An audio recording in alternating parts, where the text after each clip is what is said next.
Everyone, अस्सलाम वालेकुम, welcome to crime stories. This is Rabia Shahid. Viewers, अभी रिसेंटली एक स्टोरी सामने आई है जिसमें मशहूर और मारूफ राइटर खलीलुर रहमान कमर साहब को किडनैप किया गया। सुनने में आया है कि कुछ ब्लैकमेलिंग की गई है, कोई ट्रैप सेट किया गया है, उनको रात के टाइम उनको बुलाया गया है। अब एक्चुअल में स्टोरी क्या है और क्या न्यू डेवलपमेंट इसमें आई है, ये हम जानेंगे समाज डिजिटल के क्राइम रिपोर्टर असद सलीम से। जी असद, अस्सलाम वालेकुम। वालेकुम अस्सलाम। असद, एक्चुअल में स्टोरी है क्या माजरा है? कोई कैसे इतने बड़े राइटर को आराम से बुला भी लिया गया, किडनैप भी हो गए, वो पैसा भी वसूल हो गया, मारपीट भी होगी, क्या स्टोरी थी? अच्छा, ये जितना केस आसान नज़र आ रहा है उतना है नहीं कि आसान आराम से जो है वो खलीलुर रहमान कमर साहब को बुला लिया गया। ऐसा बिल्कुल नहीं हुआ। ये जो खातून है जिनका नाम सामने आ रहा है, वो 3 माह से उनकी टीम से रब्ता कर रही थी। अच्छा। और वो खलील साहब से मिलना चाह रही थी। ये 3 माह से सिलसिला चल रहा था कि टीम से रब्ता किया जा रहा था। उनको कहा जा रहा था कि मैं इंग्लैंड से आई हुई हूँ और मैं कैंसर की पेशेंट हूँ और मैं खलील साहब से ड्रामा लिखवाना चाह रही हूँ। 3 माह बाद ये हुआ कि जब वो उसने बहुत ज़्यादा इंसिस्ट किया तो उनकी टीम ने खलील साहब से बात करके खलील साहब का उनसे कांटेक्ट करवा दिया। और वो काफ़ी दिनों से खलील साहब को कह रही थी कि आप मुझसे मिलें, मैं ड्रामा लिखना चाहती हूँ, मैं इंग्लैंड से आई हुई हूँ और आपकी बहुत बड़ी फ़ैन हूँ। उसके बाद एक दिन तय होता है और एक टाइम तय होता है। खलील साहब चूँकि आजकल दिन के टाइम में घर से बाहर नहीं निकलते हैं, तो फिर ये क्या माजरा है कि दिन के टाइम बाहर नहीं निकलते हैं घर से? अच्छा, खलील साहब पिछले कुछ अरसे से बीमार हैं, आपने देखा भी होगा, उनकी सेहत काफ़ी डाउन है और डॉक्टर ने उनको कम से कम 5 साल के लिए सूरज की रोशनी में जाने से मना किया है। तो बहुत ज़्यादा अवॉइड करते हैं वो। अव्वल तो बाहर निकलते ही नहीं है। उनकी जो मीटिंग्स होती हैं वो रात के टाइम ही होती हैं। अच्छा। जो उनकी ड्रामा के हवाले से मीटिंग्स होती हैं या बाकी मीटिंग्स वो रात के टाइम ही करते हैं। और चूँकि ये जो लोकेशन उनको मिली थी वो उनके घर से करीब थी, कोई 5-7-8 मिनट का फासला था। उन्होंने कहा कि फिर मैं मुलाकात कर लेता हूँ और जो ड्रामे की जो स्टोरी लाइन है उसके ऊपर बात की जाएगी और ये पूछा जाएगा कि ड्रामे में वो क्या चाह रही हैं कि अच्छा, मुलाकात कितने बजे हुई थी मैक्सिमम? मुलाकात जो है वो इसमें 2 चीज़ें कहा जा रहा है कि 12 बजे, लेकिन ये 12 बजे मुलाकात नहीं हुई, ये सुबह 4:40 पे मुलाकात हुई है। खलील साहब सुबह 4 फजर की नमाज के बाद अपने घर से निकले हैं। अच्छा, लेकिन फजर के टाइम 4 बजे, लाइक सीरियसली अगर कोई भी सेंसिबल पर्सन होगा, इवन कोई बच्चा भी हो, वो रात के 4 बजे तो नहीं किसी से भी मिलने जाएगा। नहीं, खलील साहब की जो मैंने आपको बताया ना कि काफ़ी अरसे से जो मुलाकात शेड्यूल होती हैं वो रात के टाइम ही होती हैं, क्योंकि वो दिन की रोशनी में नहीं निकलते। 8-9-10 बजे क्यों नहीं हो सकती? वो लेट उठते हैं। खलील साहब 4 बजे उठते हैं और ये 12 बजे जो था वो आपस में रब्ता होता है मुलाकात के लिए। और फिर खलील साहब क्योंकि वो लोकेशन जिस लोकेशन पे वो जाते हैं वो निजी हाउसिंग सोसाइटी है, वो उनके घर के बिल्कुल करीब है, कोई 8-9 मिनट का फासला है। तो फिर उन्होंने कहा कि मैं मुलाकात के लिए आया था, तो फजर की नमाज के बाद वो फिर मुलाकात के लिए गए। अच्छा असद, जब खलील साहब वहाँ पहुँच गए 4 बजे जैसे आपने टाइम बताया, तो फिर उसके बाद क्या प्रोसेस चला? खलील साहब के मुताबिक वो वहाँ पे पहुँचे हैं। उन्होंने जब वो अंदर गए हैं, एक वो फ्लैट था जहाँ पे वो गए हैं और उसके बाद वो खातून से उनकी मुलाकात हुई है और कुछ ही देर में कुछ मिनटों के बाद जो है दरवाजे पर दस्तक होती है और ख़ातून जो है वो इस बहाने से उठती हैं कि कोई डिलीवरी बॉय आया है। और उसके बाद उस बहाने से 7 लोग जो हैं मुसल्लह अफराद वो अंदर आ जाते हैं और खलील साहब की तलाशी लेना शुरू कर देते हैं और उनको ज़्यादा कोप करते हैं। उसके बाद खलील साहब को वहाँ से उनकी आंखों में पट्टी बांधी जाती है और उनको लाहौर से लेके जाके ननकाने के पास जो इलाका है वहाँ पे नहर के पास लेके जाते हैं और वहाँ पे जाके न सिर्फ तशद्दुद का निशाना बनाया जाता है बल्कि उनसे पैसों की भी डिमांड की जाती है। पहले तो 1 करोड़ रुपए की डिमांड की गई खलील साहब से कि आप 1 करोड़ रुपया जो है वो तवान दें और फिर हम आपको छोड़ेंगे। खलील साहब को ज़हनी टॉर्चर भी किया गया और जिस्मानी तौर पे भी उनको टॉर्चर किया गया, उन पर फायरिंग भी की गई इस दौरान। लेकिन जो खलील साहब के पास उस टाइम तो पैसे मौजूद नहीं थे, उन्होंने अपने एक दोस्त को भी कॉल की इस दौरान पैसों के लिए। तकरीबन कोई 2.5 लाख रुपया टोटल था जो खलील साहब से बरामद हुआ। खलील साहब की एक घड़ी वो ले गए, लेकिन खलील साहब को ज़हनी तौर पे वो काफ़ी टॉर्चर करते रहे। वगैरह भी शायद फ़ोन तो उसी वक्त उन्होंने ले लिया, फ़ोन और बाकी चीज़ें जो थी, उनका वॉलेट, उनके ATM कार्ड वो उसी वक्त ले गए थे। और तकरीबन लाहौर से जो गाड़ियाँ गई थी वो 4 गाड़ियाँ थी, जिसमें एक अपनी खलील साहब की गाड़ी थी और बाकी उन मुल्ज़िमान की गाड़ी थी जिसमें वो लेके वहाँ पे खलील साहब को पहुँचे थे। अच्छा, खलील साहब के साथ अपनी कोई सिक्योरिटी नहीं थी, कोई फ्रेंड, मतलब वो अकेले गए थे? बिल्कुल नहीं, खलील साहब अपने साथ सिक्योरिटी वगैरह तो नहीं रखते हैं और अक्सर उनके दोस्त उनके साथ होते हैं, लेकिन वो उस दिन उनके साथ नहीं थे क्योंकि वो एक टाइम तक उनके साथ होते हैं, सारी मुलाकातों में उनके साथ नहीं होते, वो अकेले ही वहाँ पे गए थे। अच्छा, सिंस ऐसा जैसे आपने बताया कि खलील साहब रात के टाइम गए थे, तो क्या पीछे से कोई किसी फैमिली मेम्बर ने कांटेक्ट नहीं किया उनसे कि इतना टाइम हो गया, वो रिस्पॉन्स भी नहीं कर रहे, सिंस उनका फ़ोन भी स्नैच हो गया था, तो किसी ने कांटेक्ट नहीं किया क्या? खलील साहब ने वो जो लोकेशन थी जहाँ पे उन्होंने जाना था, वो लोकेशन अपने एक टीम मेंबर को भेजी हुई थी। अच्छा। लेकिन जब वो वहाँ पे लोग आए हैं, जिसमें एक का नाम गालिबन, क्योंकि वो कोड वर्ड थे, उन्होंने अपने अपने नाम रखे हुए थे, वो कोड वर्ड से एक दूसरे को बुला रहे थे।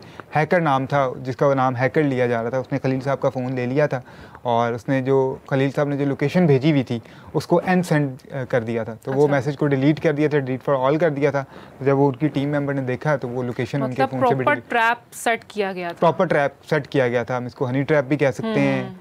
और अब ये समझ नहीं आ रही कि ये वारदात जो थी वो ब्लैकमेलिंग की थी या फिर उनको उनसे सिर्फ पैसे लेने के लिए या फिर सिर्फ डराने के लिए उनको किया गया। अच्छा, देखा जाए तो पैसे भी जैसे आपने बताया कितने ज़्यादा नहीं लिए उन्होंने, 2-2.5 लाख जस्ट, तो उससे क्या ही हुआ होगा उनका। अच्छा, खलील साहब से आज प्रेस कॉन्फ्रेंस भी की, खलील साहब ने उस बात का इतराफ़ भी किया है कि जब खलील साहब से उन्होंने पैसों की डिमांड की है तो खलील साहब ने कहा कि मेरे पास पैसे तो नहीं है, मेरी हक हलाल की कमाई है, मैं आपको नहीं दे सकता। उन्होंने जो ATM से खलील साहब के पैसे निकलवाए, रकम 2.5 लाख रुपए के करीब रकम निकलवाई गई। एक खलील साहब की घड़ी थी, उनकी घड़ी भी उतरवा ली। और खलील साहब ने जब ज़्यादा उन्होंने इंसिस्ट किया तो खलील साहब ने कहा कि मैं 10 लाख तक तुम्हें जो है वो दे सकता हूँ। जिसमें उन्होंने कहा 10 लाख से हमारा क्या बनेगा, हमने 20 लाख रुपया तो तुम्हारी रैकी करने पर लगाया। तो इससे भी ये बात साबित होती है कि रैकी जो है वो की जा रही थी काफ़ी अरसे से। खलील साहब की जो मूवमेंट्स थी उस पर नज़र रखी जा रही थी और उनको इस बात का पता था कि खलील साहब घर से किस टाइम बाहर निकलते हैं और किस टाइम। अच्छा सर, डू यू थिंक कि जितने पैसे वो लोग डिमांड कर रहे थे खलील साहब ने सिंस उतने दिए नहीं, तो ये वजह थी कि उन्होंने उनके साथ तशद्दुद किया? अच्छा, टाइम बहुत ज़्यादा क्योंकि हो चुका था, ये वारदात काफ़ी देर तक चलती रही। खलील साहब को उन्होंने तकरीबन कोई 11, साढ़े 11, 12 बजे के करीब छोड़ा है, उस तक ये 4:40 से लेके 11:30, 12 तक ये वारदात चलती रही है। और वो एक सुनसान रोड थी जहाँ पे ये वारदात हो रही थी और वो खलील साहब को लेके लोकेशंस भी चेंज कर रहे थे, जगह भी चेंज कर रहे थे। उसमें अब जब खलील साहब को सबसे ज़्यादा मेंटली टॉर्चर भी किया गया वहाँ पे, क्योंकि वो जो हैकर था लड़का, वो बार बार ये उनको कह रहा था कि हमें तो हुक्म है कि हम तुम्हें मार दें, लेकिन हम पैसे लेके तुम्हारी जान छोड़ रहे हैं। और फिर वो एक फ़ेक कॉल खलील साहब कहते थे कि वो करता था और वो बाहर चला जाता था, कहीं इधर उधर चला जाता था और फेक कॉल करता था। वो कहता था जी मुझे किसी पुलिस के आला अफसर की कॉल आई है और उन्होंने बस कहा है कि पार कर दो इसको। तो ये पुलिस की एक टर्म होती है पार करना, जो इनकाउंटर्स में और स्पेशली इन चीज़ों में यूज़ होती है। अच्छा, जैसे अभी आपने अर्लियर यू वर टॉकिंग के कहा जा रहा था बार बार कॉल करके कि मार दो इसको, मार दो, तो डू यू थिंक कि इस लड़की के पीछे भी कोई और हो सकता है जो ये काम करवा रहा हो? ये पूरा का पूरा ग्रोथ था जो ये काम कर रहा है। और जब पुलिस ने इनसे तफ्तीश की है और इनको पकड़ा है तो पता चला है कि ये पहला इनके वारदात नहीं है, इससे पहले भी ये कई वारदातें कर चुके हैं। इससे पहले भी पंजाब हनी ट्रैप के मामले में जो पंजाब है उसमें काफ़ी वारदातें पहले भी हो रही हैं सोशल मीडिया के ज़रिए। कभी रिश्ते के मामले में ट्रैप किया जाता है सोशल मीडिया में, एक लड़की की पिक्चर दिखाई जाती है और कहा जाता है कि इसका रिश्ता दरकार है, आपको बुला लिया जाता है, आपको अगवा कर लिया जाता है या फिर किसी ना किसी तरह आपसे पैसे लिए जाते हैं। तो ये बड़े सारे ग्रो हैं जो काम कर रहे हैं। सोचने की ये बात है कि कोई खलील साहब को क्यों किडनैप करना चाहेगा, उनको ट्रैप करना चाहेगा? He is a famous writer. Khalil साहब, ये आपने अपने सवाल का जवाब दे दिया। खलील साहब फेमस राइटर हैं, उनको पता था कि खलील साहब को अगर किडनैप किया जाएगा तो पैसे ज़्यादा मिल सकते हैं, जिसकी वजह से उन्होंने प्रॉपर रैकी की और फिर खलील साहब को उन्होंने इस तरह से किडनैप किया। और वो मुसलसल मुतालबा कर रहे थे पैसों का। खलील साहब ने अपने एक दोस्त को फ़ोन भी किया, लेकिन वो कह रहे थे कि मुझे उसको रीज़न बतानी पड़ेगी कि मुझे अगर इस टाइम सुबह के इस टाइम 10 लाख रुपया चाहिए तो किस वजह से चाहिए, तो मुझे आप किसी से रब्ता करने दें, मुझे किसी से बात करने दें। लेकिन वो मुसलसल इसी चीज़ पे जोर डाल रहे थे कि आप पैसे जो हैं वो यहाँ पे मंगवाएं और हम आपको फिर जाने देंगे। अच्छा सर, जब इस सारे वाक़ये के बाद पुलिस वहाँ पर पहुँची तो खलील साहब को उन्होंने किस हालत में पाया? अच्छा, ये थोड़ा सा इसमें ये है कि खलील साहब खुद चूँकि लाहौर आए हैं वापस, वो पहले तो खलील साहब को लेके, जब उनको पता लग गया कि यहाँ से पैसे अब नहीं मिलेंगे, तो वो खलील साहब को लेके घूमते रहे, क्योंकि दिन भी चढ़ रहा था और लोग जो सड़क पे लोग हैं वो भी आना शुरू हो गए थे जहाँ जहाँ वो खलील साहब को लेके जा रहे थे। उन्होंने 2 से 3 लोकेशंस जो हैं वो बदली हैं। एक जगह तो जब वो नहर के पास लेके गए हैं तो खलील साहब को डराने के लिए उन्होंने फिर ये बात की है कि आप यहाँ पे गोली मार के खलील साहब को नहर में फेंक दो या मार दो, कुछ इस तरह का था कि मैं पीछे से ऑर्डर्स हैं, हमने आपको मारना ही मारना है। खलील साहब को मेंटली टॉर्चर करते कि किसी ना किसी तरह वो पैसे दे दें। उसके बाद खलील साहब को एक सुनसान सड़क के ऊपर छोड़ के वो अपनी, क्योंकि 3 गाड़ियाँ थी, उनकी 3 गाड़ियाँ जो थी वो उनके साथ चल रही थी। उसके बाद खलील साहब को उन्हीं की गाड़ी में बिठाया गया था। खलील साहब को, जिनमें उनके साथ 3 लोग और मौजूद थे। एक वो लड़का हैकर जिसका नाम लिया जा रहा था, वो गाड़ी चला रहा था, और 2 मुसल्लह अफराद मौजूद थे, एक जो खलील साहब के साथ बैठा हुआ था और एक आगे बैठा हुआ था। वो खलील साहब को एक सुनसान जगह पे छोड़ के फरार हो गए थे। और खलील साहब को जब अपनी हालत उन्होंने संभाली और वो वहाँ से निकले हैं। हाँ, ये उन्होंने किया कि खलील साहब का मोबाइल और खलील साहब का जो ATM कार्ड था दूसरा, वो खलील साहब को अपनी चीज़ें जो थी खलील साहब की वो उनको जाते हुए वापस कर दी। घड़ी भी नहीं, घड़ी वो साथ ले गए, लेकिन जो खलील साहब का मोबाइल और ATM कार्ड थे और चीज़ें थी वो तो खलील साहब को वापस कर दी और उनको कहा कि इस ATM कार्ड में पैसे होंगे, आप पेट्रोल भी डलवा लीजिएगा।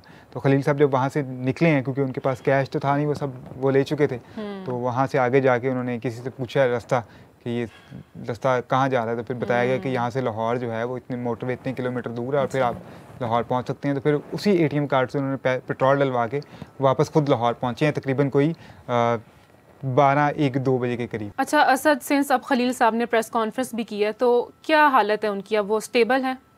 अब वो पहले से तो काफ़ी बेहतर हैं। अभी आपने देखा क्योंकि 15 तारीख का वाक़या और 15 तारीख के बाद कल ये खबर सामने आई है और आज क्योंकि कल मुल्ज़िमान गिरफ्तार हो चुके थे और आज पुलिस ने प्रेस कॉन्फ्रेंस की है। आपने बताया कि 7-8 लोगों का ग्रोथ था, वो तमाम लोग गिरफ्तार हुए हैं लड़की समेत, या अभी बस प्रोसेस में है ये सब? 4 ख़वातीन और 5 मर्द हैं, उनको हिरासत में लिया गया। ऑर्गेनाइज क्राइम यूनिट ने ये कार्रवाई की है। 15 तारीख का वाक़या था, लेकिन उसके बाद ये केस जो था वो CIE को रेफ़र कर दिया गया था। उन्होंने जब इनकी मज़ीद इंटेरोगेट किया इस केस को, तो पता चला है कि ये लोग जो हैं पहले से एक मुनज़्ज़म ग्रोह है जो लोगों को इस तरह से हनी ट्रैप करता है और फिर उनसे पैसे लिए जाते हैं।